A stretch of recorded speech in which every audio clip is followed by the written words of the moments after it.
Welcome back to the channel and welcome back to another quick pick prediction video. In this video, I'll be predicting a flyweight bout between reigning undisputed UFC flyweight champion Alexandre Pantoja, and former risen champion, he relinquished his belt, former risen champion Kai Asakura. The challenging for Alexandre Pantoja's flyweight championship. And how do I see this one? Is I'm going low confidence Alexandre Pantoja to beat Kai Asakura. And this is definitely another fight I'm leaving alone. Kai Asakura, low-key, he has like some taboo around him as well. He's already a good fighter. He already a big flyweight at that too. But again, he low-key, high-key already has some stigma behind, like a good stigma for him. Yeah, that's another reason I'm leaving behind. Like, he's already a good fighter.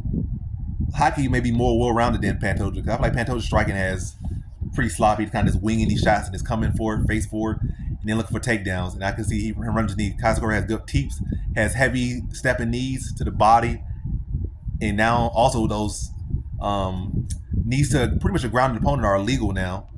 At least out, unless they on a knee or something, or anything more than that. So you can't camp behind a hand on the ground. You can't camp behind a pinky on the ground. You got to have a knee on the ground, at the very least a knee on the ground, to not get blasted with a knee when you're trying to play that game no more, or try to play that game.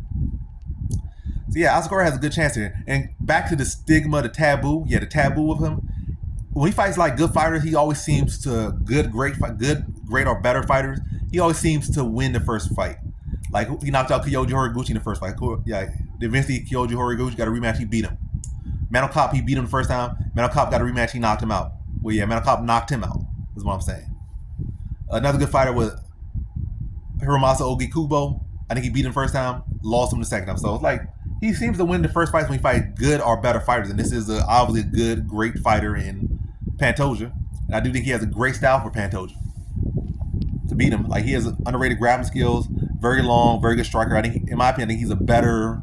He presents a better threat than what's that guy that they just beat that looked like he's from The Office? That guy who like Steve Carroll. Oh, Steve Erceg. I think he presents much more danger than Steve Erceg did, and he barely got past Steve Erceg. But I will say, for prediction's sake, I will pick Pantoja here. Ogikubo was able to have a lot of grappling success in their last fight, and I think Pantoja can replicate some of that grappling. And Pantoja also did lose to Ogikubo. He lost to Ogikubo in the house, the season that Tim Elliott won. So yeah, a lot of it is what it is. But I'll go with the reigning champ. I think he'll be able to will himself to win. I think it'll be a very competitive fight.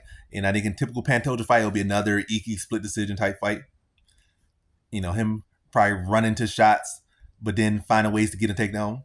His type of fight, and also Drake's place type of fight where he doesn't look the prettiest, but he just finds ways to win. He finds ways to create grappling exchanges, get that control time, and he finds that extra win. Like he'll go out there and give it his all, be looking gassed for like half the rounds, but get that takedown when necessary, get that reversal when necessary, get that sweep when necessary, but grind out a very, very close decision. Another type of like split decision type performance from Alexandre Pantoja. But yeah, Asakura putting up a good showing for himself, but Pantoja coming out on top and getting his hand raised in a decision victory. So in this one, I have Alexandre Pantoja via decision.